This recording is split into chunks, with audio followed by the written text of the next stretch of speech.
Hello and welcome to the A16Z Crypto Podcast. I'm Robert Hackett, and today we're going to be talking about books. We put out a seasonal book list where we recommend our favorite reads, and today we've joined the editors on our team, that's Sonal Chakshi, Tim Sullivan, Steph Zinn, and myself, to talk about the books we love and think you should read too. Let's get into it. So this year we have a lot of recommendations. I think we hit like more than 30 this time, and they kind of cover everything from fiction, nonfiction, memoirs. We have a little bit fewer sci-fi this time, but there is a little bit of sci-fi, a little bit of fantasy. We've got People Under Pressure. We got Endure by Alex Hutchinson. There's also Racing F1 Cars, Octopus Consciousness, Taylor Swift's Business Acumen. So I think there's really something here for everybody. That's funny, though, because as someone who has seen every book reading list, the reading list tradition, my team started it here like maybe 8 years ago. But what I love is that we don't only talk about tech books per se and business books per se. Octopus Consciousness is definitely one that comes up at least once a year.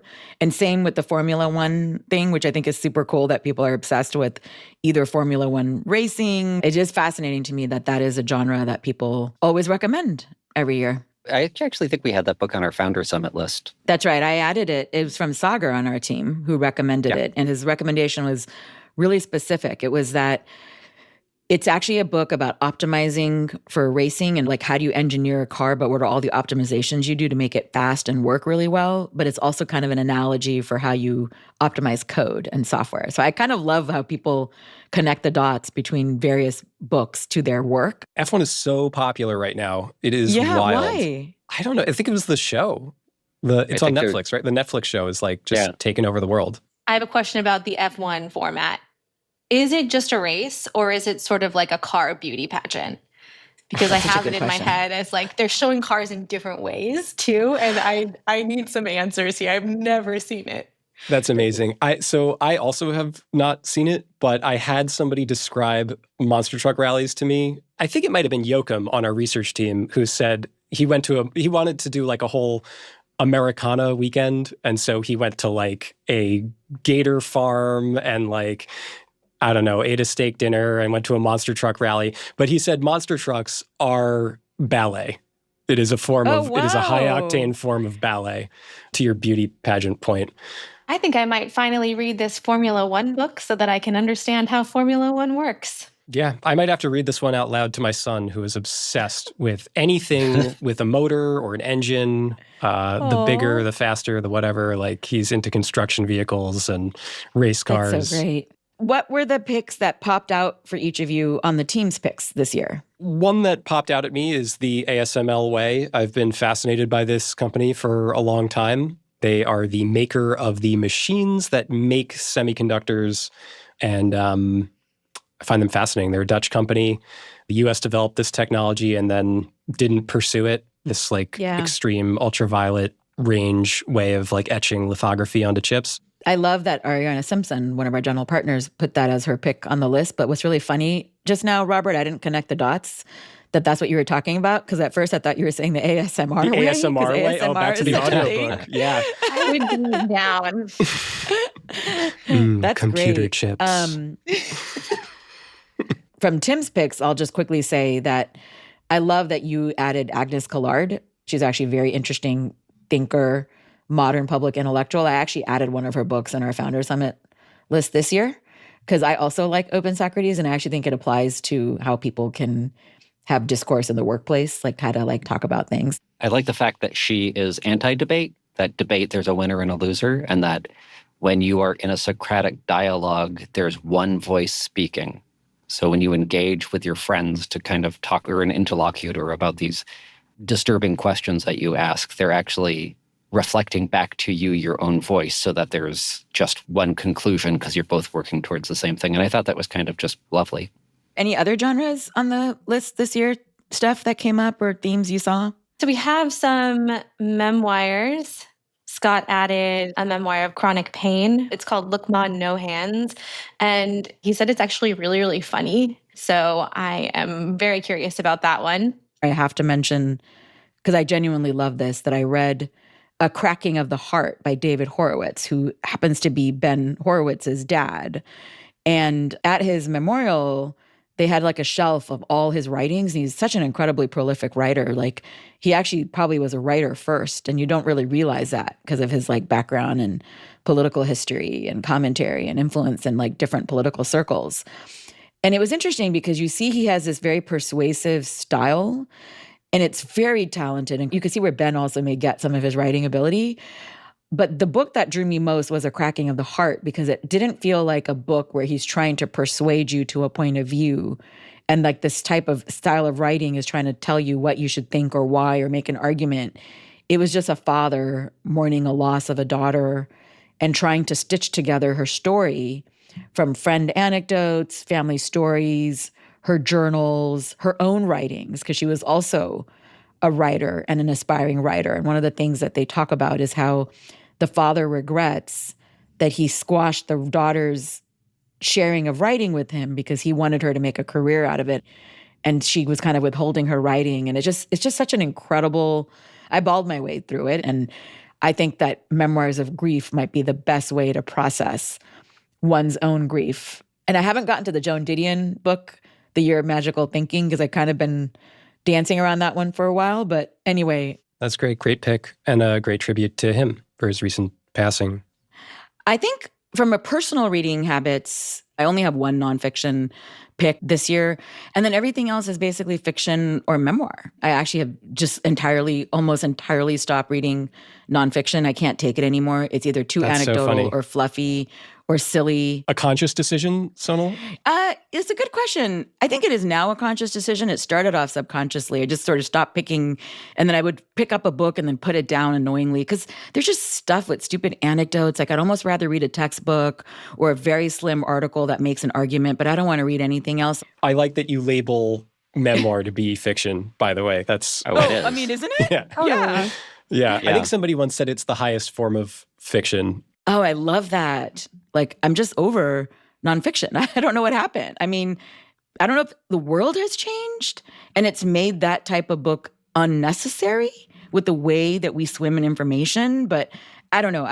Are you guys kind of in the same camp or disagree strongly? I think a lot of nonfiction, it's become formulaic in a way that is hard to break out of.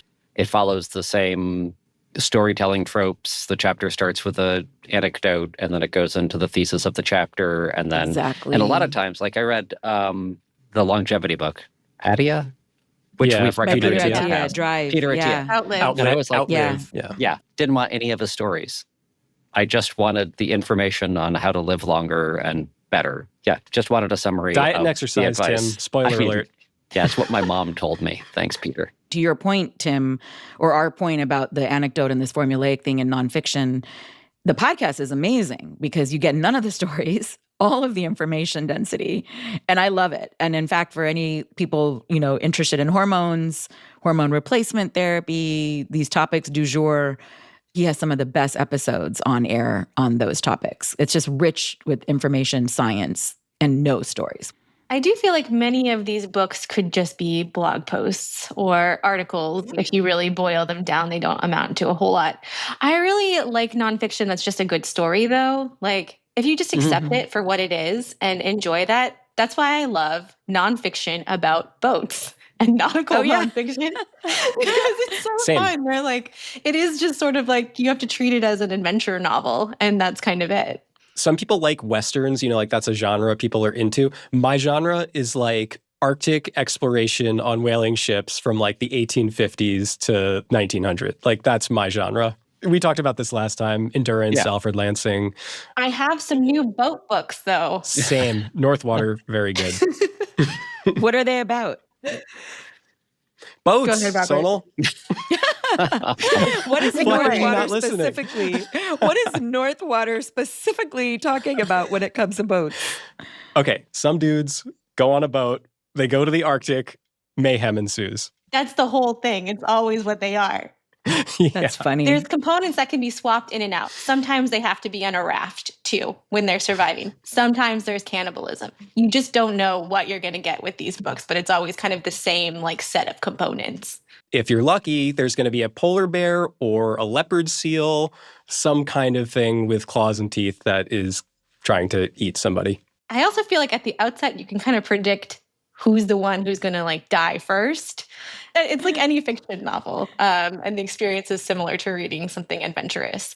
I'm actually excited to read The Madhouse at the End of the Earth, and in my notes it just says more nautical history ! But this one is about the Belgica, which is also relevant to you, Robert, because it has Roald Amundsen aboard it, and he plays a big part. Who is a legendary explorer. Oh, So interesting. I'm pretty excited about that one. I know Okay. exactly what's going to happen and what it's going to be like, and I'm still going to read it. Is he the very large Norwegian explorer who's pictured like wearing his giant fur coat? That's and he has exactly a little the one. tiny wife? Next to the, Okay. yeah. Do you Great read this photo. genre, Tim? Not with the passion that Robert and Stephanie clearly have embraced it. The closest I got to this was when I read Prince Harry's memoir last year, and he did an Arctic exploration. And in his book, and maybe we cut this from the podcast. That's right. I know what you're going to say. And spoiler alert, at the end of that novel, Prince Harry is eaten by a snow leopard. You might as Oh my well God. put that in. Like, yeah, Yes. if we're saying all nonfiction is fiction, you might as well get eaten by a snow leopard at the end. Yeah. Well, have you read any nonfiction besides nautical things, Steph? Or is it like basically all fiction and nautical nonfiction, and that's it? So yeah, I do read a lot of fiction. I love historical fiction. It's kind of my favorite genre. I'll read anything.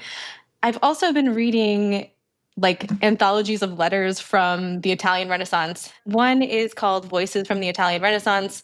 Another is a anthology called A Corresponding Renaissance, which is just letters from women. And the first anthology I mentioned is a mixture of like writing, a lot of primary resources, letters, all kinds of stuff. And it's sort of organized into themes, which is incredible because you're sort of like diving into like marriage and household and domesticity, as well as the papacy, as well as war. And like they're all kind of primary resources organized around those themes, which is great. A couple of highlights. First is some primary resources about Leonardo da Vinci, who was nuts, I think. Also like a genius and an innovator, of course. But one of them is around how he was like collecting animals to like draw this like Frankenstein's like mashup animal together and paint it for his dad. His dad sold it for like 100 ducats. And then eventually the Duke of Milan, Ludovico Sforza, came into his hand. He sold it for 300 ducats. So that's a sad story about being undervalued by your father and also trying to scare him with your little Frankenstein monster. And then the other one is his letters to the Duke of Milan, same guy. Early in his life, Da Vinci's looking for employment. And he's listing all the stuff he could do. And I think this is also in Ken Burns' documentary, which I haven't seen. So sorry if this is like this letter's old news, but I'm obsessed with it. It is about how he's got all these sort of like instruments of war that he's built, moving bridges. He's got a trebuchet. He wants to demonstrate it in the park, a city park, which feels like very dangerous. And then at the end of the letter, he's like, if none of that interests you, I paint and I can I can paint you. I can be anything you want me to be.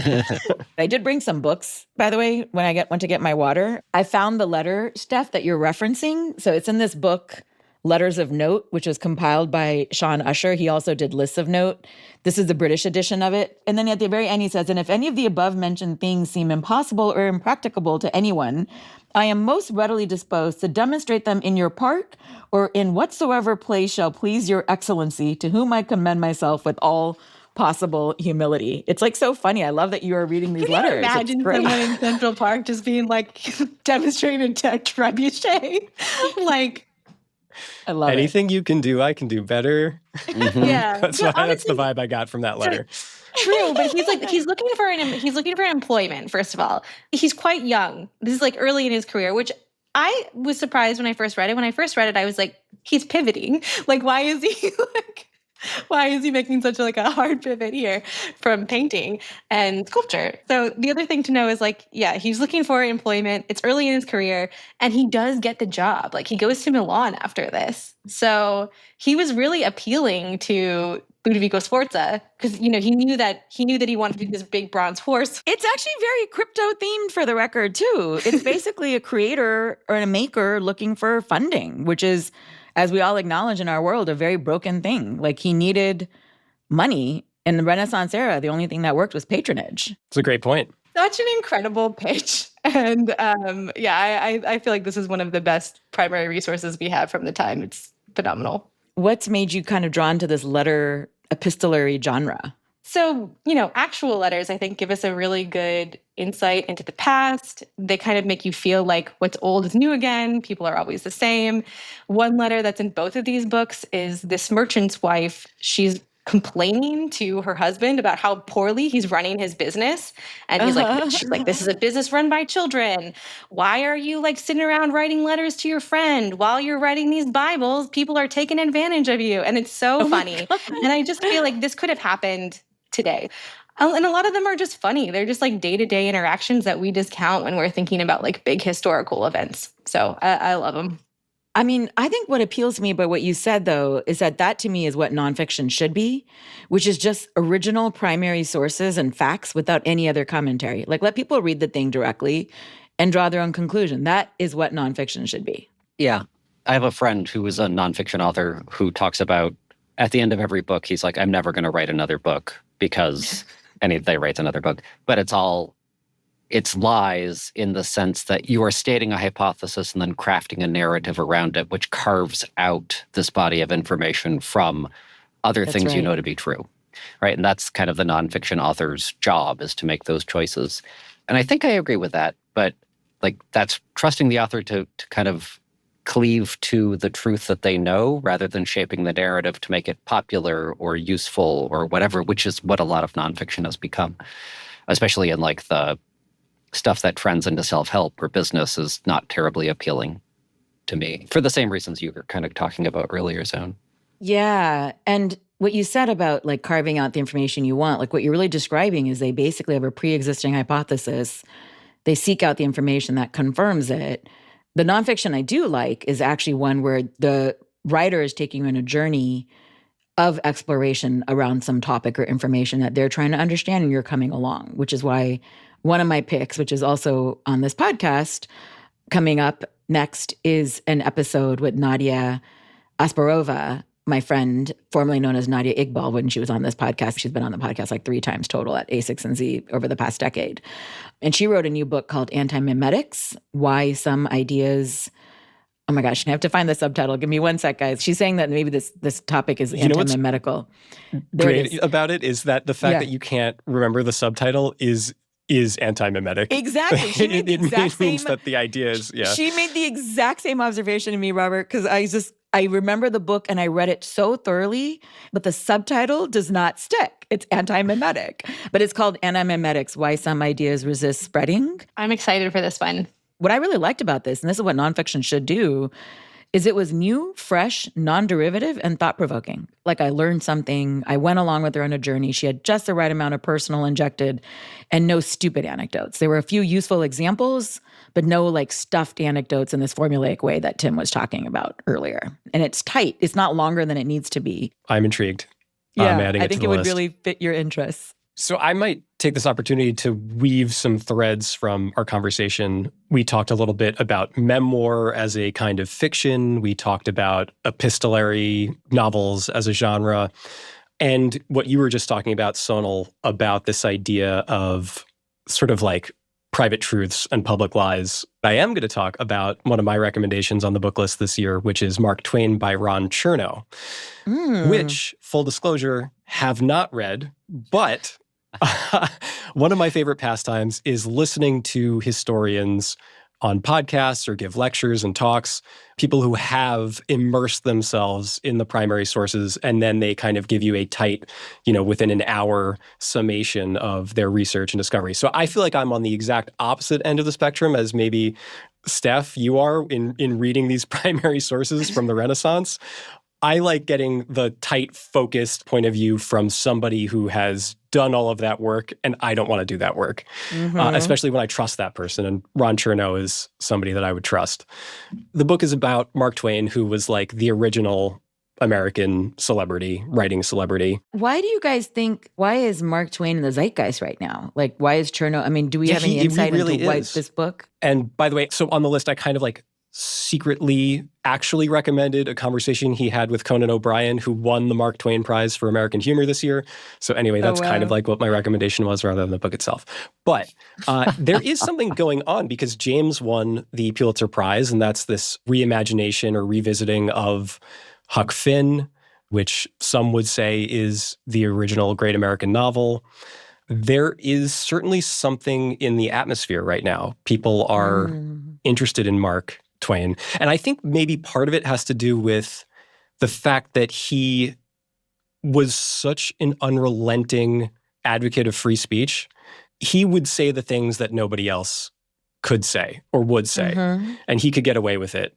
And I think that maybe that is something that's going on. There's an interest in this sort of like, what can you say in public versus private kind of thing happening right now.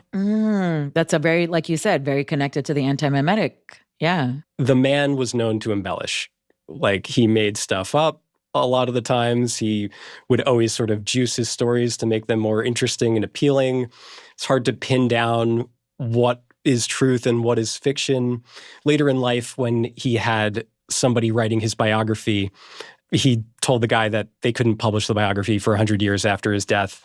But the biographer would constantly be reading like his correspondences and his personal effects and letters and whatnot, and discovering that all of the conversations he was having with Mark Twain were like totally incorrect or had some like extreme falsity. And so he was a very unreliable narrator of his own life. And actually that biography, I think, came out not too long ago. Yeah, it was published by the University of California Press. That was a huge, like volume 1 of the autobiography was a massive bestseller because it had never come out. And then you look at volumes 2 and 3, which did not sell as well. And this is why Chernow's book will be so great. Volumes 2 and 3 are just like incoherent because they are primary sources that are like put down and kind of cobbled together. So valuable historically, but like as a story you want to read, there's not a there. By the way, I've been stewing on this idea of why is Mark Twain like back in the public consciousness, and two more reasons why I think Mark Twain is in the public consciousness right now. One is because a lot of his writing had to deal with race, and another reason is he was kind of the original influencer. Oh, like, we're all that. on social media now. Like, people are trying to be celebrities, whatever. Like, Mark Twain was the OG influencer of his era, probably the most famous, recognizable person in the world at the time that he was alive and writing. And he was obsessed with fame. He wanted it. He saw that glowing orb and that he just like, he sought it out like a moth to a flame. He was super obsessed. And maybe also like the internet has sort of steeped our media in this idea of like irony and post-irony and stuff. And actually, I would say like there was a period in my life where I first read Huck Finn and became acquainted with Mark Twain at the same time that like Stephen Colbert was doing his whole shtick on the Jon Stewart show, where he kind of was skewering people with this ironic persona that he had developed. That was hugely influential on me in my earliest writing life. And just Mark Twain is like, obviously his whole thing is irony. He like beats you over the head with irony at every second. And by the way, is it actual irony? Because I don't know if people know this or even listeners of our podcast who follow Chris Dixon. Chris Dixon used to have a website called notironic.com. I think he took it down. And basically all it did was define like what is irony and what isn't. Like, no, that's not ironic. That's a contradiction. Like, you know, he has this like funny thing, but is it like, I actually, believe it or not, have not read enough Mark Twain, but like, what's the essence of this? Oh man, yeah. He is ground zero for irony. He is the master of it. I think what you said about that it might be related to this post-internet era. Well, there's two things in what you said that I find personally very interesting. One is that this idea that the internet has changed our tastes, and that is definitely, I think, changing what we read. The other is this meta comment you made at the beginning that you were slyly saying almost too fast, but we're not going to let you go on this, Robert, which is that you haven't read the book and yet you put it on the list. But to your point, you are okay with it. And I think we should be okay with it because it's almost as if hearing it on a podcast means you kind of know and you have read. A lot of people do that today. And maybe we should just admit that that is an okay way to understand a book instead of fighting that anymore. I don't know. Look, I can't. I'm going to fight that. I can't fight read it, Tim, third person omniscient. I just structurally incapable of reading third person omniscient. So it's there's nothing I can do about it. Fight us, Tim. Oh, Yeah, I think yeah. it's fine to read and listen to all the commentary around a book, but I don't think that, I think you're in a dialogue with the author when you're engaged with the text in a way that's not true when you're reading commentary or listening to interviews. And I think you're absorbing the information in a different way. Yeah, no, I agree with that. And I would say that, by the way, podcasts are so great because you get to hear the authors do these interviews. And it also widens the funnel for me. I feel like I get to sample such a wide variety of authors and topics and stories and whatever. And then that allows you to kind of say, oh, this is the one that I want to like invest my time on and dig deeper. So you're it's kind saying of this, podcasts are a discovery engine, not necessarily just the information transmission of a book. for me, yeah. I think maybe not for everybody. Some people might just use it as their diet, but I like to use it as a, it's like you go to the buffet, you get to try a little bit of everything. And then maybe the next time you go out to eat, you're like, oh, I really liked that Korean barbecue. Let's just go to, that spot instead. I think, we often rely on all of these third parties to recommend us books, circling back to what Tim said, almost to the point where we kind of know a book before we start reading it, because we're like protective of our time. We don't want to like spend all like 40 hours reading something that we don't love. But I do feel like you're in sort of like Tim said, a dialogue with the author. Like, have you ever misread something and then you only find out later? You're like, what was I thinking when I read that? And I think those say more about you than they do about the book or how the book was written. You can think it was confusing, but it's more like, what is my interpretation and why did I take it there? So I do think it is important to engage with the text just because you get these moments where you're like, wow, that was probably not what the author intended, and going in kind of blind. And I'll admit to like not going in kind of blind anymore. I read a lot of reviews before I get started on anything. Yeah, the cost isn't the $14.95 for a paperback or probably $40 for the Ron Chernow biography. It's your time. It's all the other things that you could be doing with the time that you're giving to this author. And that's why trite nonfiction maybe doesn't warrant our time anymore, because it's not worth spending that time there when you can absorb the information in other ways. Unless it's about a boat. On the boat, yeah. One of the things that's super interesting, Robert, when you were talking earlier about Twain and how he kind of lied in his biography, I immediately thought of Lucy Maud Montgomery, who's the author of Anne of Green Gables, and it's also one of my all-time favorite series. I actually brought these books to show you guys is this exact effect. So she wrote this book. I picked it up in Prince Edward Island. So this is called The Alpine Path, and this is like her little memoir about the story of her career, and it's very like rosy and like, distilled clean advice. And then in Prince Edward Island, I picked up this book, Looking for Anne of Green Gables, which is the story of her career. And it actually talks more about her life. And actually, she had depression and she lost children to the war and her husband was mentally ill. And it talks more about that reality. So it's like these two texts in juxtaposition. And then this year, speaking about memoirs and biographies, this new book that came out, which I actually just started, and it's called The Gift of Wings. And it's drawing on all her letters that she wrote over the years and stories from her grandchildren and great-grandchildren and estate and archives to tell a more thorough, complete reckoning of her story. So I'm reading that right now. But I do think it's a great example of what you were saying about Mark Twain and how you can have like the fiction of a story of one's life that's told by yourself, told by someone else, and kind of constructing the truth through all these texts. I mean, any other Anna Green Gable people here? I feel like Tim Sullivan would be my Anna Green Gable person. No, my wife loves Anne of Green Gables. But it makes me think of the Little House on the Prairie books, where Laura Ingalls Wilder wrote what, according to her daughter Rose, were the boring versions because they were like true to life. And Rose went in and had a very heavy hand editing them to make them kind of exciting stories for readers. I have read those many, many times, reading them out loud to the kids. The misreading piece. So a while ago, I started trying to read poetry every morning. So I have this book on the list by, I can't remember his name, Padraig somebody who is an Irish poet and a podcaster who has collected poems that mean something to him. He has like a little personal introduction, then the poem, and then like an explanation of form or structure or something about the poem. And I was like, I got it when I was traveling, and I was like, I don't think I'm going to read his explanations of the form and structure and meaning. I'm just going to read the poems. And then I started reading the explanations and I was like, oh, I got that one totally wrong. Like, what was I? How, Yeah. that one went straight over my head.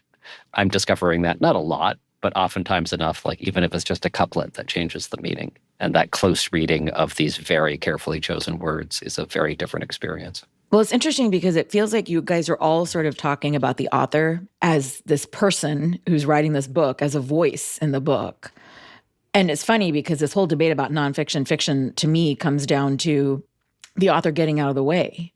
Because if you think about books as information transmission, like a podcast, what Robert's doing, or just me, I want the information, I almost don't care about the author, even though they have made certain selections. But when it comes to fiction, I'm actually really noticing the author's choices and clever things, even though they're not remotely a character in the book. They've just put this world in front of me. So I'm finding that really interesting. It's almost like books are to entertain and not to inform anymore. And in this world of the internet, we get our information from everywhere but books. I think, like, two thoughts on that. One is the book, Robert, that you introduced us to last year, which was about physics. That starts very straightforward in the first chapter, and then over the course of the book becomes more and more fictional, more imagined by the author, which is such a clever device. And that writing is like, even though it's in translation, is completely pleasurable. Like the way he puts together sentences, the way I want to spend time with him. There's something about the way that he manages to add emotional depth in a way that often is inaccessible in pure nonfiction. Like sometimes you need that fiction to access the interior life of whoever you're writing about.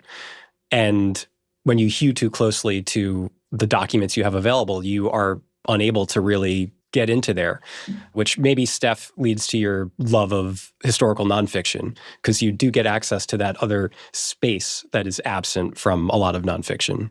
Yeah, and there's some historical fiction where you don't have a ton of information on who the people were or what the time period was like. There's like gaps. But like, there's so many books about the Borgia family, which is like an infamous family, kind of the family around like one of the popes at the end of the 15th century. Hopefully not butchering that. Regardless, there's just a ton of like information about them because churches were meticulous in like their record keeping. So we have lots of information about this pope. We have lots of information about his family. There's tons of letters. Machiavelli wrote about them a lot. Like there's just so much information available. So when you're writing fiction about it, it's just going to be like kind of insight into their interiority because the historical facts are so laid out. They're kind of indisputable. Although I will say that like, I think one of the issues with reading on the internet generally today is there's not a lot of context. And I think we get this in LLMs when we don't see like kind of what's gone into it, who's saying it. And I just hope we don't lose that as a people, like where we want to know more about like why someone wrote this or where it came from. And I just don't think we get that anymore. Like speaking of Machiavelli, like the amount of times I've seen him misquoted egregiously today is like wild. I wonder if your point about historical fiction, though, is that should be how we educate people about history instead of even bothering to use history books. Because when Tim and Robert were talking earlier about when we cease to understand the world, the genre should be fiction. And that should be how you learn about those scientific figures throughout history. And similarly, Steph, I don't know if you would argue that people don't really need to read a history textbook to understand a period. Like, why not just read that fictional thing to understand? And in fact, you get more context in that cultural container than you do in this other form. I just feel like if we're really being realistic about technology's impact on our lives and things changing, we should be leaning into this reality and these differences. And the reality is like we get information elsewhere. And now we can learn and be entertained in a different form. I don't know. It almost feels like I'd rather learn from historical fiction than read a history book at this point. I've read some really bad historical fiction. Like, I don't know if we want anyone learning from some of these. I mean, there should be a canon, just like as we have in current education. There is a canon. Someone curates and picks like what are the good ones. Yeah, I think about the way, and this is the way Dixon has talked about reading philosophy books as philosophers in dialogue with one another, to kind of thesis, antithesis, synthesis of reading the Hegelian dialect, the philosophers themselves. And I think you can do the same thing with any nonfiction genre, whether it's textbooks or, each of them has a history of the way that the discipline itself has developed over time, which is in conversation with itself, which in itself is instructive. And I think that's useful and interesting. And I think there's also, I've been reading an alarming amount of computer science, and there are some just really great books that particularly put out by MIT Press, these little short introductions. Like if you want to know about algorithms, if you want to know about, machine learning, whatever the subject is, where they do get this expert and they're like, just boil it down. We just need, 50,000 words on this of everything you know about it. And those are so effective as learning tools, as opposed to other methods that I don't think you could do as historical fiction. I've read these books too, Tim, at your recommendation, and they're really great. I love when you get somebody who's totally in command of the material and they synthesize it all for you in a digestible way. I am so there for that. That to me sounds more like an expert who is giving the map and the terrain. Like they've explored the whole territory. They're giving you the map. It's, again, book as really good, useful information transmission. So it's like a high fidelity transmission than, say, having to hunt and peck on the internet and get random sources, or to Steph's earlier point, uncited or uncontextualized sources as getting the information from an LLM. I would say that the genre you guys described is a really good modern high quality magazine article, or an article like Sage Publications used to do this format, like these atomic books on like one topic, and it was very thin and small, and they were great, these little green books. We read them in grad school. It's the same kind of thing, and I think that's kind of an interesting genre. You can do that with like the 33 and a Third series books. It's one person, usually a musician, writing about an album they love, and they're short and to the point. They're opinionated, they're fun. Not all of them. And that is, to me, like long form magazine writing, because it's opinionated and there's some history thrown in. It's a little idiosyncratic. But I still think there's a place for those big, like the big histories or other subject matter areas that are kind of in media res. Like you're picking up the way that they thought about this subject in 1968 or 1975 or whatever. And to understand that perspective, you have to know where they're coming from and then how it's been updated over time. That gives you a richer and fuller understanding of the thing you're trying to approach. Yeah, I do really appreciate it as a kind of artifact of our time and how we think about, the past. Like, I feel like there is a place for it and it is really useful, but context is super important. I am wondering if context is that important anymore, truly. I've been thinking about this a lot. Maybe we should just be unmoored in this sea of crazy information, and maybe it doesn't matter anymore. Doug Rushkoff used to call it context collapse. I did an article at Wired when I was editing there. He basically talks about context collapse.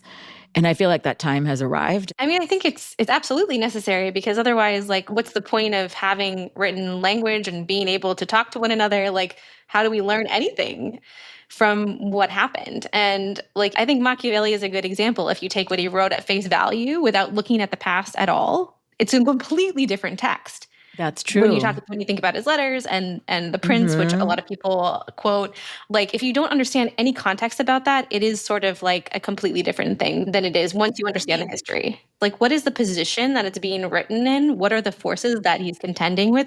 Where is he? Literal, like, geographic, like, spaces. All of these things add so much nuance to a text that if you strip them away, then it becomes meaningless. We could have wrote it today. That's a completely different thing. I'd like to spin off of Steph's point about Machiavelli, because I recently read The Machiavellians, which is a book that has made the rounds here within A16Z. Mark Andreessen likes to recommend it on many podcasts as one of the books that was hugely influential on his own intellectual development. Anyway, I read it, and one of the main premises is about the social and cultural context of Machiavelli's writing. And he makes this point of the formal meaning of a text and the real meaning of a text. And the formal meaning is sort of like, what does it say? What is the argument that it's making? It's sort of like looking at the text itself versus the real meaning, which is, why did the author write this text? Why does this text exist at all? What's the point of it having been created? When I was going to school, I sort of studied under the neo-formalist school of literary criticism, which is basically like close reading of a text. Like the text is the only thing that exists in this world. You interrogate the text, and everything else is extraneous detail. After reading the Machiavellians, I came to really appreciate this idea of the real meaning of a text having such weight, and how you can't extricate a text from its, cultural milieu, like where it came from, what the author was trying to achieve with it. I loved hearing that, because when I was in English in undergrad, it was all about the postmodern POMO vibe, which I completely reacted against. I hated it. I completely hated it. Mm-hmm. Like, there is no truth, nothing matters. It was almost like I was in a grad school class in undergrad, and it was all about like these unhinged discussions about the text that had nothing to do with the text. And I'm like, this is completely effing unhinged. I can't take it. It really turned me off against a postmodern signified. school. Yeah, exactly. Yep. It was like Edward Said and Derrida. And I was like, no, thank you. Not for me. Agreed. I had a similar allergic reaction to a lot of that. The author is dead, etc. And I'll just say, after reading Machiavellians, suddenly I could only see the world in terms of what people were saying as what they were actually saying and what they meant in the subtext of what they were saying, and like what they were trying to achieve with their words. I do think that both meanings are really important, though. Otherwise, like Mm-hmm. texts from the past wouldn't even be applicable to us. I think a good example is like Shakespeare's plays. Like they happened in a bunch of contexts, and whatever, the past is the past. Now, there's a lot of things you don't need to know. Like you don't need to know that the Midsummer Night's Dream was performed at a certain time, that like the theaters were closed by the plagues intermittently.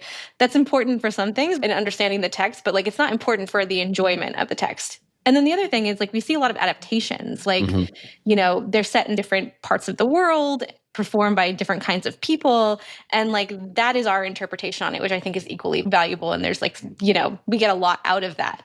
Otherwise, yeah, again, like these things from the past wouldn't even be applicable to today. That's exactly right. There must be something resonant in the underlying themes that can still apply. Machiavelli is a great example, because our very own Miles Jennings wrote a piece that you can find on our website on Machiavellian principles applied to DAOs, decentralized autonomous organizations. His main point is the political realities of that time. It was very like multi-party, multi-stakeholder, different decision-making things. How do you kind of lean into people's true natures to actually get things done and make decisions? And Miles takes that work and applies it to how DAOs could operate in terms of governance today. And so that makes sense. But then to only understand where Machiavelli was coming from, to your point, Steph, you kind of have to know that cultural history and context. And just to like put a point on that, like there was a time in which The Prince was read as satire. And we know that we don't necessarily think it's satire. We think he's like, exploring two different ideas, republic and authoritarianism and all of this stuff, and exploring thought ideas. But there was a time when they were like, oh, Machiavelli likes republics. This is this thing. He's not going to say that there should be a prince or there should be a prince at all. So it must be satire. And that was an artifact of the time. And now we think of it differently. So I think it's important to, look back at everything we thought about, just to make sure that we're running the thought experiments thoroughly. One of the books you recommended, Steph, was a retelling of Euripides too, like to that point, because it's updated, it's contemporary. Yes, I loved this book. It's called Glorious Exploits by Ferdia Lennon. I'm going to pop it on screen because I like the cover. I think it's so fun. Wow, that's a great cover. So this is about two unemployed potters. It's set in Sicily during the Peloponnesian War. So historically, like Athens had a devastating defeat in Sicily. They were like, we're just going to take it. We were totally eviscerated. And they know hubris. They know it so well. And yet, so the potters go, it's sort of like a fun activity for them to do, to go feed Athenians and the prisoner of war camp in like a quarry nearby. And they end up staging like two Euripides plays. One is Medea and the other is Trojan Women. And it kind of all stems from like the people they interact with to stage the plays, the people in the POW camp, what happens after, and all of this stuff. And it's historical fiction, but I think like the innovation here is it's written in contemporary Irish vernacular, which is extremely fun. So you have these people from this time saying like arse and shite and stuff. And it's very fun. It doesn't take itself too seriously. But yeah, I think it's another one of those things where like the author's drawing on themes from like Ireland itself and the people he grew up around. And it makes it relevant to the time and is another way of learning lessons about the past, the power of art to kind of unite us all. It's very, very fun, and I highly recommend it. Ooh. Okay, I have to note, Mark Twain was obsessed with the idea that Francis Bacon wrote Shakespeare's plays. Oh, really? Just going to put that out there. Yeah. He was like super into conspiracy theories. Which you got Fun from fact. a close reading of Ron Chernow's biography. Is that Of what you're course, saying? extremely close reading. So close. So close that I couldn't even see anything else. Yeah, I was like, nose to book. Those eyes on the cover of your book, that was like me looking at Ron Chernow. Sure. Speaking of adaptation and Ron Chernow, the only Ron Chernow book I've ever read is the Alexander Hamilton biography. And I actually only read it because I saw Hamilton, which, as we all know, Lin-Manuel Miranda was inspired by reading that biography on vacation to come up with Hamilton, which is obviously an adaptation or his own creation, riffing off the themes of Hamilton in rap lyrics. And that was incredible. Let's talk about adaptations. We've been talking about that a little bit. Steph, I know that when Nosferatu was dropping over the holidays recently, you were very eager to watch it. I know that you were looking forward to this, and you've since seen it. That's obviously an adaptation of Dracula. Yeah, I was really excited to watch Nosferatu. I love everything Gothic horror, Gothic romance, all the adaptations. If it's content out there that is sort of like Gothic in theme, I will totally consume it. I loved Crimson Peak, especially. It is a Guillermo del Toro film that came out maybe like almost 10 years ago. But yeah, I love the whole genre. It's my favorite. I was excited about Nosferatu because Dracula especially is one of my favorite novels. And epistolary.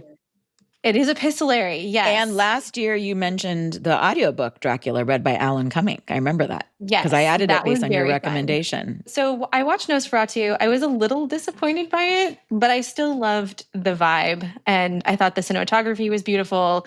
All the costuming and everything was so wonderful, but it was like a little bit disappointing. It felt really flat to me. Like the acting I didn't think was very good. I don't want to say mean things about Lily Rose Depp, but the character didn't feel quite right to me. And I love Nicholas Hoult. That also didn't feel like the right vibe to me. Like I somehow prefer the Francis Ford Coppola version, which was totally unhinged. Which was Coppola's? Bram Stoker's Dracula. Oh, I love that movie. That's one of the 90s. Did that it's come a great out? movie. Yeah. And it it's has got Winona Ryder. Yeah. Keanu Reeves. Oh, Gary Oldman. I mean, Gary Oldman is how can you amazing beat in that? that movie? How can you beat that cast? That's a star cast, But I think yeah. part of the acting in Nosferatu for me, which I actually really enjoyed, was that I thought some of that acting, the melodrama of the acting, was a throwback to the original Nosferatu, which was, 1920-something. Right. And some of it worked for me, like Nicholas Hoult being terrified, and some of it didn't work for me, like Lily Rose Depp acting with her eyebrows. Yeah. It's hard to call back on like a silent film like that. I think it just didn't quite work. Robert Eggers followed it quite closely, I think, too. Like you could do a sort of analysis frame by frame. He was really drawing a lot of inspiration from that early silent film. I loved the part where he visited the Count in his castle. That was super cool. And they kind of like didn't reveal him. He was kind of like blurry in the background, the shadows. It was totally weird. He had just come from like the Romanian village and seen a bunch of crazy stuff. I loved that part of the movie. And then when they got back to, I forget where is it in Germany somewhere? Germany. Würzburg, maybe. At that point, I was kind of like, this is getting, I don't know. Take me back to the castle. Yeah. There were components though that just had so much potential. Like there's like a blood plague, it just didn't quite meet my expectations. I will watch anything Robert Eggers puts out though. Oh, for 100%. Sure. Hands down. What else has he made? The Northman, which is a Viking movie. And what I appreciate about his Lighthouse, I think he's taking a different form, a different moral universe, and taking its logic and projecting it onto a screen in a way that makes it foreign. Mm-hmm. Even though it logically coheres in all of his movies, none of the moral universes are ours. And so it's like a pinhole into a different place. What a great description, Northman, Tim. Yeah. By the way, is a retelling of Hamlet. Speaking about adaptations, he's sort of always adapting Shakespeare, different storylines. Yeah, I like Tim's interpretation, and it's so much more generous than us being like, didn't like it. Um, What is it about the Gothic genre in general, just broadly speaking, that speaks to you, Steph? That why are you so crazy for it and like must watch, read, devour this everything in this category? It's kind of hard to describe. I mean, first of all, vibes are always impeccable. Like you're in a crumbling house, it's creaky. It's so creaky. You know the house is really creaky. You know that anytime the wind blows, there are like thuds, voices. The vibes are very good. They really excite me. But bringing in sort of themes of like families, domesticity, the claustrophobia of like something going wrong in the home, I just think it's a lot of fun. The setting kind of mirrors the people's psychological state. Yes. Yeah. I always like that in a novel when you get like descriptions of the Yes. environment kind of matching the interior life of the characters. And in Gothic Yep. literature, it sort of does that to the That's extreme like in one Heathcliff direction. and the Moors in Yeah. yeah, that's like very There's Wuthering always like a Heights more and or a more yeah. like situation going on. Yeah. Since we're supposed to be talking about books, but just brief aside on another movie, since you guys mentioned Nosferatu, I do have to say of the quote Gothic genre, although I consider this movie to be incredibly genre defying, even though a lot of people describe it as Southern Gothic, the best movie I saw by far this year, and I would actually put it in my top 5 of all time, is Sinners. Wow. Did any of you guys watch it? It is so I've good. not seen it. And it's basically vampire zombie type movie tied to tell the story of the blues. And it's also a much more complex story culturally and on many other levels. But it is so, so, so well done. And it has one of the most incredible scenes I've ever seen in my life. He calls it the surreal montage in the middle of the movie. And as music lovers, especially all of you three actually, all love music more than I do. You will love that even more than I would because it was so good. I saw it like multiple times, including an IMAX 70 because it was so good. High praise. I've Yeah, no never one even else heard has of seen it. it? No? What? Mhm. Ryan Mm-mm. Coogler, Black Panther, Creed. Oh, yeah. It's his movie. And in fact, what's really interesting from a creator's perspective, you guys will also really appreciate this. He negotiated a very clever deal with Warner Brothers where he gets to keep the rights. I forgot the specifics of it, but basically it's such a personal movie for him that he structured it creatively, intellectual property wise, in a way where it really is his movie. Like Warner Oh, Brothers can't Coogler. really own it after 25. Yeah, good for him. So if you guys haven't seen it, go watch it. But to your guys' point, Tim and Steph's and Robert's, it has the morals and the characters of what's happening on the visual field is what's playing out emotionally. There's moral pinhole kind of wrought in a different way, and there's a timelessness to it. And it's just so beautifully shot. My God, it's incredible. Anyway.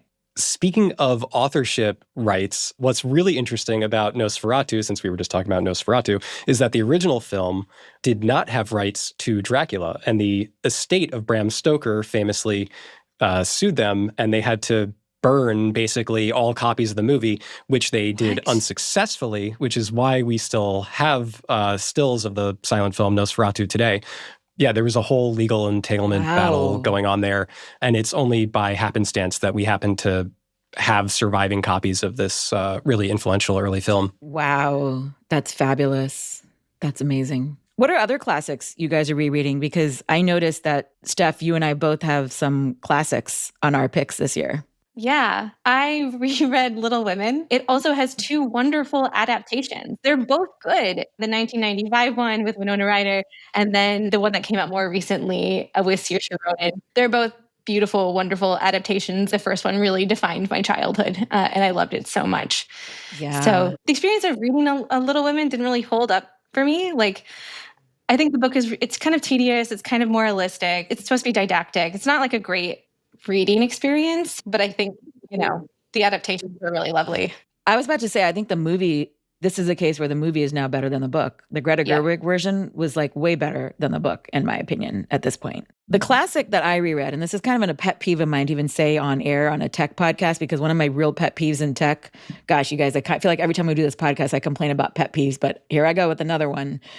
I really hate how people in tech kind of can be insular and read all the same stuff. And I did go on this journey rereading a lot of classics. And so I was super annoyed when Patrick Collison, who I'm a big fan of and admirer of, and I love his reading habits, posted like, oh, I reread all the classics, including Anna Karenina. And it was funny because at our offsite last year in London, I was talking to Chris Dixon and he was also reading Anna Karenina, and so was I. That's right. So like all three of us, Dixon, Collis, and me, were independently reading the same thing. And I'm annoyed though, because I don't want to be reading the same shit as everybody else. Like, why did everyone suddenly decide to pick up like Anna Karenina? But I did find Anna Karenina to be one of these incredibly timeless books. I read it in high school or college when you're supposed to read it, and it had zero impact on me. And as an adult, it was like, oh my God. And I also, by the way, read it in audiobook form, read by Maggie Gyllenhaal, which was really good, but also very long and tedious because it's like such a long book. But you pay attention to every bit of dialogue in a way you don't when you're just reading it. I love audiobooks. Oh. Yes. So I find this interesting though, because like I love to read the text and the audiobook at the same time. Yes. I remember you're the multimodal one. Yeah, I now call it double fisting. So when I'm double fisting a book, it is the audio and the text at the same time.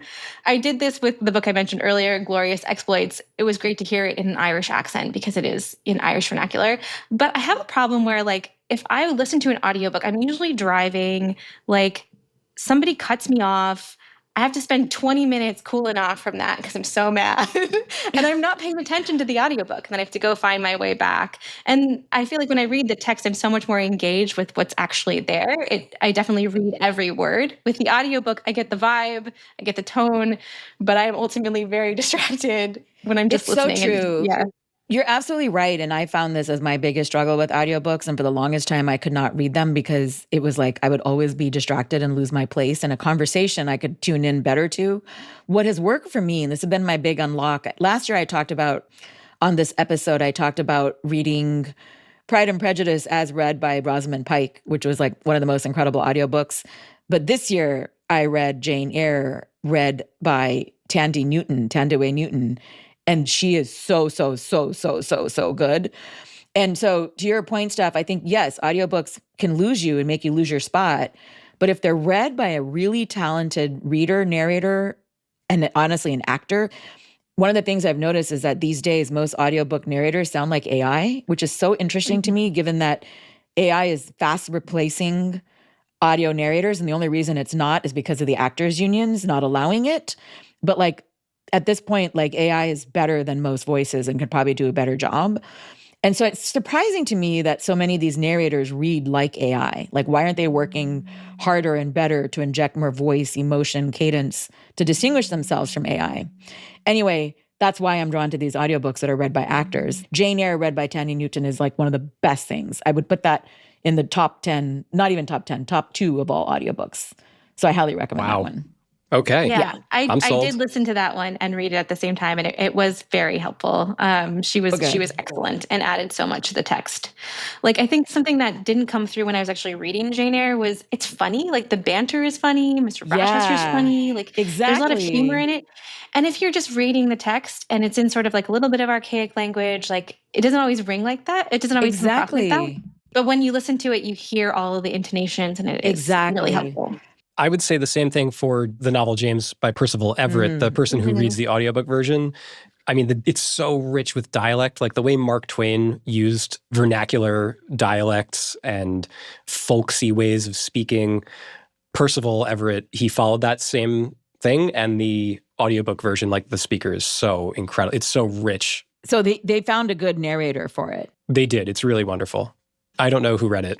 It's funny that you know so much about the readers of the audiobooks. I don't pay attention to them at all. But, you know, when there's a good reading that I love, I'm just like, ooh, that was a nice one. So what do you do if there's a book you want to read or listen to and you don't like the narrator? Like, that is what do you then do? you don't listen to it. You gotta read it. I've had this issue actually with The Lord of the Rings, which I was rereading. For sure. There is a version read by the original guy, I don't remember, some British guy. He sounds like he's sitting by the fire reading you some like nice children's story. Not a fan. And then there's the Andy Serkis version, which is absolutely incredible. So good. There you go. Absolutely incredible. That man is a absolute genius. I do know who read that one because he played Gollum. But well, because he's an actor, though. That's my whole point. Like an audiobook needs to be performed. It can't be read anymore, especially in an age of AI. And to your point, Robert, about knowing who the audiobook narrators are, I actually don't. But what I do now to help pick audiobooks, because they have to be read well, is Audible has this top rated narrators link. And you can go there and find all the audiobooks read by Wow. those top Ooh, narrators. And so you good can hack. back select books based on the voice, which you kind of have to do to get a good audiobook.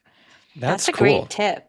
I watched a lot of Jane Eyre adaptations after I read the book because I was like, I want to see what's in these and what's not. And I think that one thing I've learned about those adaptations is the book is long, obviously. So if you're only watching the adaptations, you don't get the fact that it's like a buildings roman. So like it's about her whole life. But the movies really focus on the romance. They were like, forget about your sad childhood, forget about being locked in a room. Let's put all that aside. It's too sad. Let's go to this romance. And that's kind of like the theme of the adaptations, which I thought was funny. You know, I'll say, you all were talking about how you find it difficult to concentrate on audiobooks sometimes.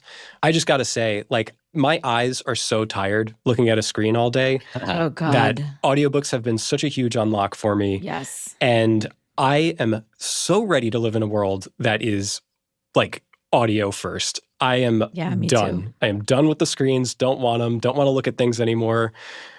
I am very excited about getting some smart glasses, which apparently allow you to like listen to things, but still have your ears open to the world, unlike AirPods. So I am like, you know, fast forward me right to that spot. Like I want that platform shift and I want it now. Yes. I know at least two of you read out loud because you have children.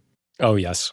Does anybody else read out loud for like, so there was an adaptation of Beowulf that I read called Beowulf, which is a graphic novel. Yes. Which I deeply, deeply love, which is about kids fighting, getting old. Whoa, and that's so good. Grendel is an old man who's mad at them because they're making noise and having fun. And the language in that book is amazing, and it's only better when you read it out loud. I so love both that. An adaptation and a kid's book. Very cool. Yeah. And a graphic novel. I'm so glad you brought up a graphic novel. And it has, I have a shelf full of Beowulf translations, and this is probably like Seamus Heaney. I'm never going to read again. I'll just go read Beowulf. Beowulf is great. Yes, and Tolkien basically revived Beowulf from obscurity, and it hugely influenced all of his writings. And then I watched The Green Knight. This came out a few years ago. Speaking of like a different moral universe, that is just a weird-ass movie.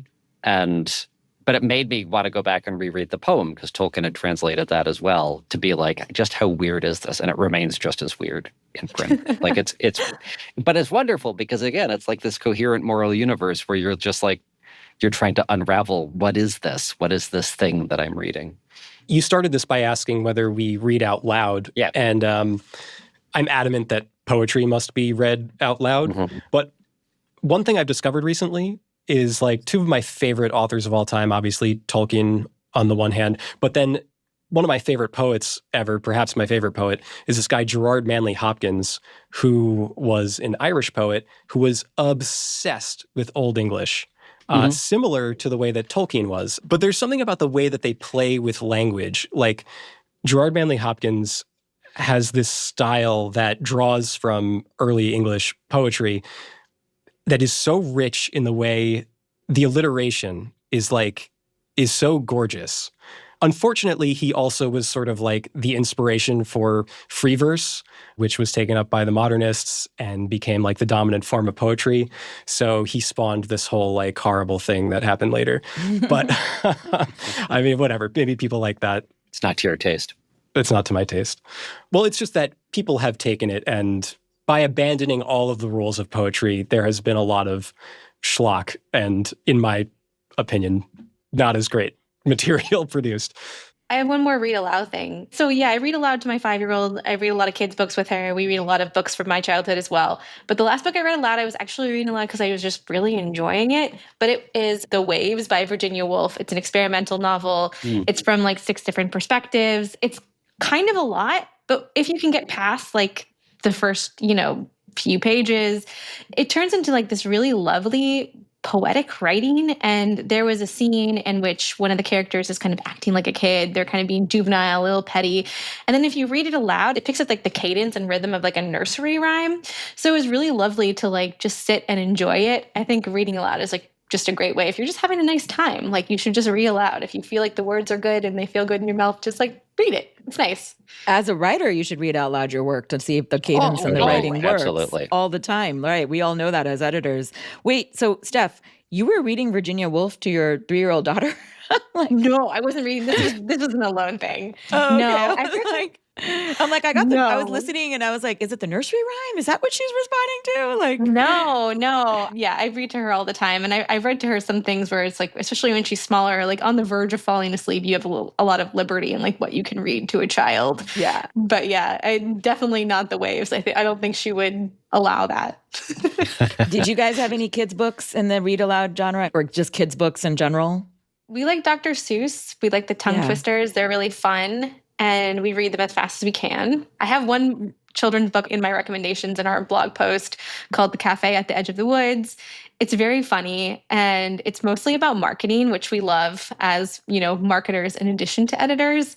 It's about like positioning your product for your audience. It's about this chef who goes to, like, she's a chef. She really wants to make fine cuisine. She opens her own restaurant. It's at the edge of it, like an enchanted forest. And the fairy tale creatures within the forest, like, do not get her food. So she has to like hire a local waiter, reposition the menu, then kind of like appeal to her audience. And it's wonderful. It's really cute. Another author I love with my daughter is Mac Barnett. He has like a series of books about shapes. There's triangle, square, circle, but they're all kind of dark. The characters do bad things and they miss things, and some of them don't have a clear lesson there, and they can be very, very fun. And the illustrations are incredible. That's fabulous. I'm so far removed from the read aloud kids books, although we have all of those books on bookshelves scattered around the house.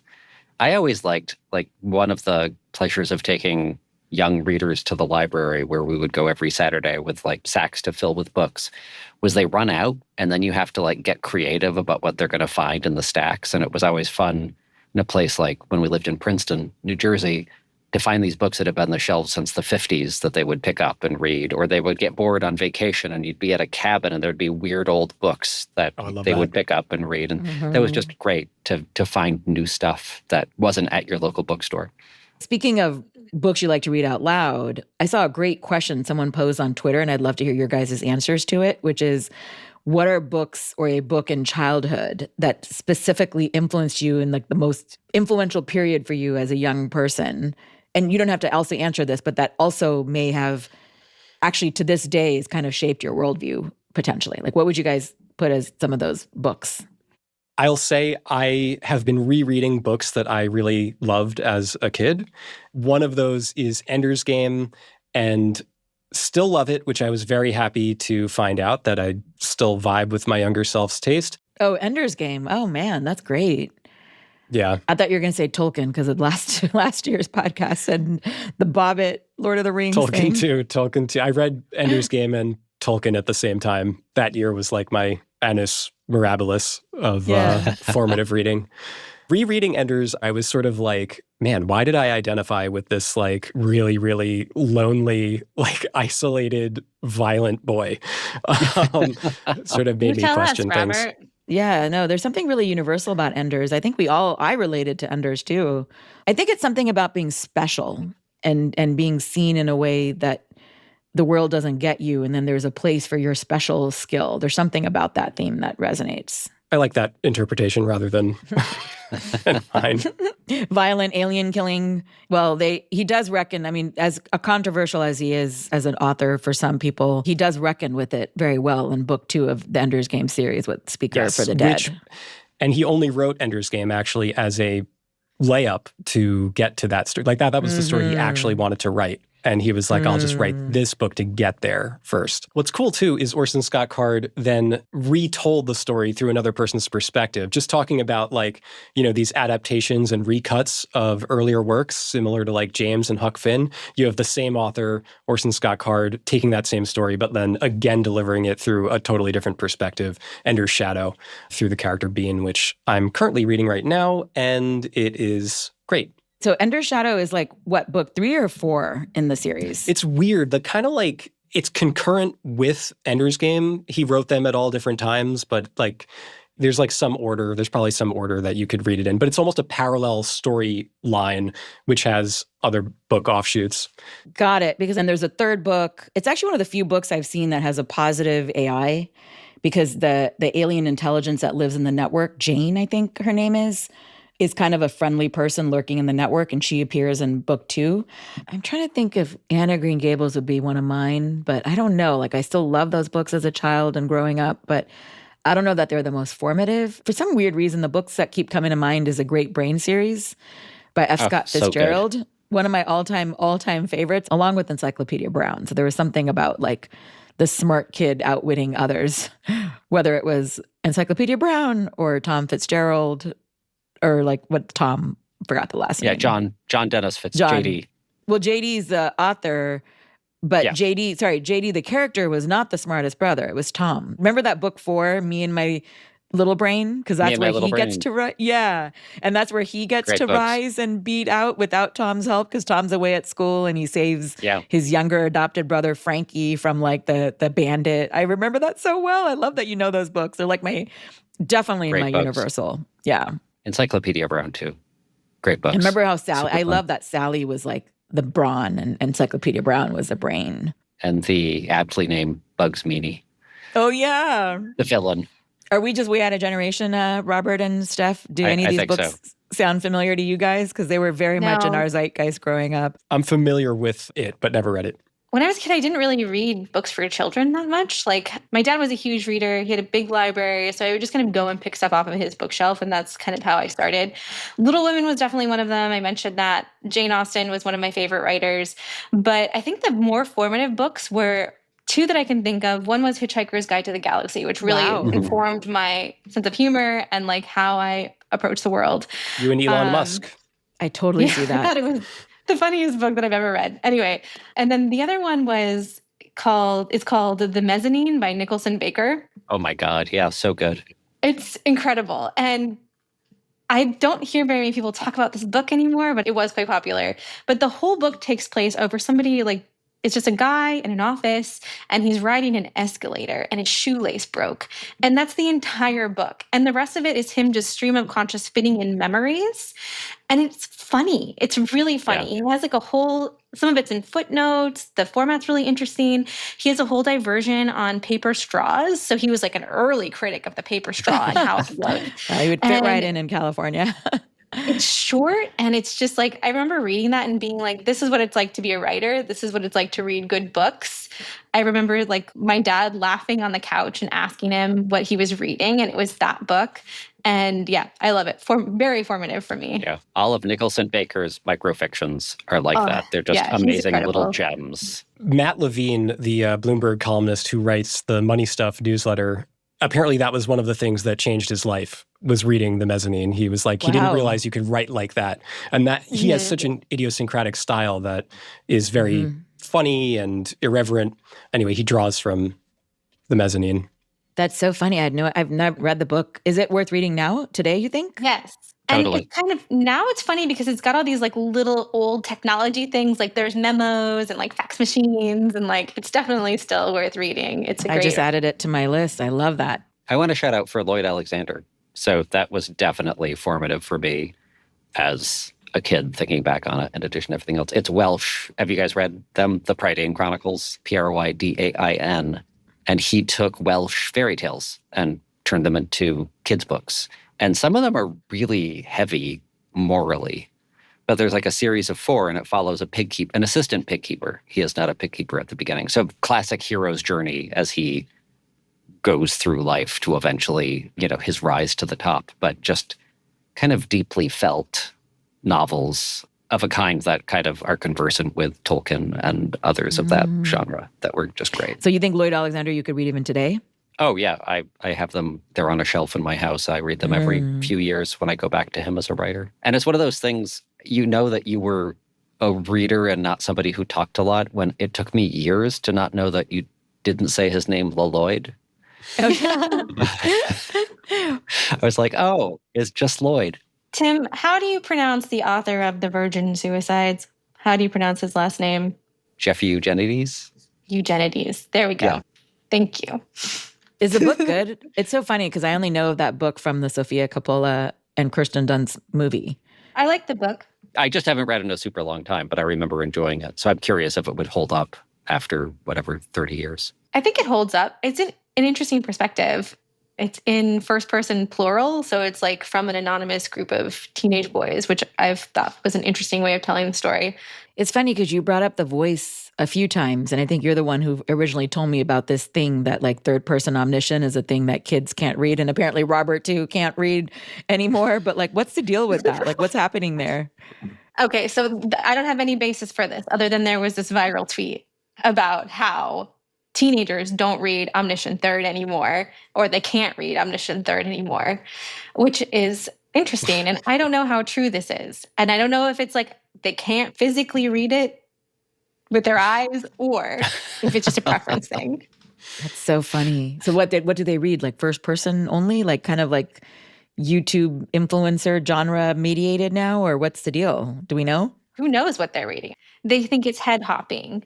Head hopping? It was supposedly like a literary agent's recommendation not to write an Omniscient Third because teens can't read it anymore.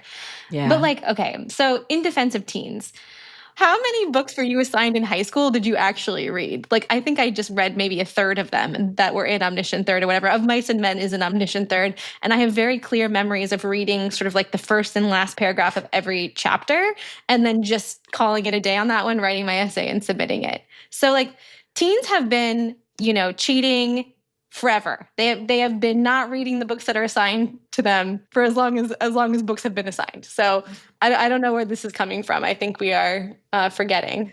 I will say there's no way I would have ever written a single essay without ChatGPT if I were in school right now, knowing myself. Totally.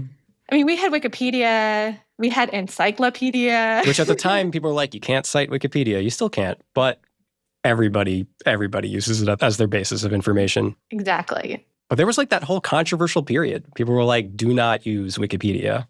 Can't be trusted. Mm-hmm. Yeah. We're all optimists here. I don't think any of us buy it. No, the kids are all right. What about, so speaking of the teens, do you guys have any young adult books you like reading as adults? Because one of my picks this year on the reading list is a young adult series, Geek Girl, which they made into a Netflix show, which is way worse than the books. But that entire series, I devoured it in like one vacation last summer, and I put it on my list this year because it is so funny and so good and so well done. Do you guys have any young adult books that you're not just revisiting nostalgically, but that you are adding to your repertoire of reading right now? Last year I read Howl's Moving Castle, which I think might even be a children's book. But Yeah. It's Diana Wynne Jones, right? yes, yeah. I had such a good time with that. I love the films, the Miyazaki film. The book is so different and definitely worth reading if you've seen the film. Worse than the film? Both excellent. I feel like you can't really compare them. They are just so different. I haven't read any young adult since my kids got older, but I would recommend, like, if you're going to recommend books from your youth to your kids, definitely make sure you reread them, because I remember being like, oh, I should recommend Piers Anthony to my teenage daughters. And I went back and read it, and I'm like, oh, no, nobody should read these books ever. Yeah. They should be locked away as an artifact from a different time. Nope. So true. I've been on a quest to reread a lot of the books that I read in my youth, of which Ender's Game was one. But I recently read his Dark Materials trilogy. We talked about it on the last pod, actually. I finished that one. A bunch of the Lord of the Rings. Again, we talked about that last time. But I've been revisiting a lot of these stories now that I've had kids, as I'm sort of thinking about their childhood and wondering, what I might expose them to. So I don't read a lot of young adult fiction, but if anybody's interested, my sister is a booktuber, and she recommends a lot of them on her channel, which is Merrily Kristen. So we covered a lot of ground here today. We talked about adaptations of stories across multiple media formats. We've talked about different ways of reading, whether through audiobooks and the vectors through which you might experience these. We've talked about our childhood favorite books and classics, young adult fiction. Can't forget about the Gothic novel. If you want more, check out the Post, our semi-annual reading list. This one is our summer things we're reading 2025 list. You can see it on a16zcrypto.com. And you can also see, if none of these books vibe with you, a recommendation engine that our founder and managing partner, Chris Dixon, vibe coded with some AI tools called forage.com. You can go there and source up some other books of your own. Thank you all for joining. Thank you. Thanks. Super fun. Let's do it Thanks, again. everyone.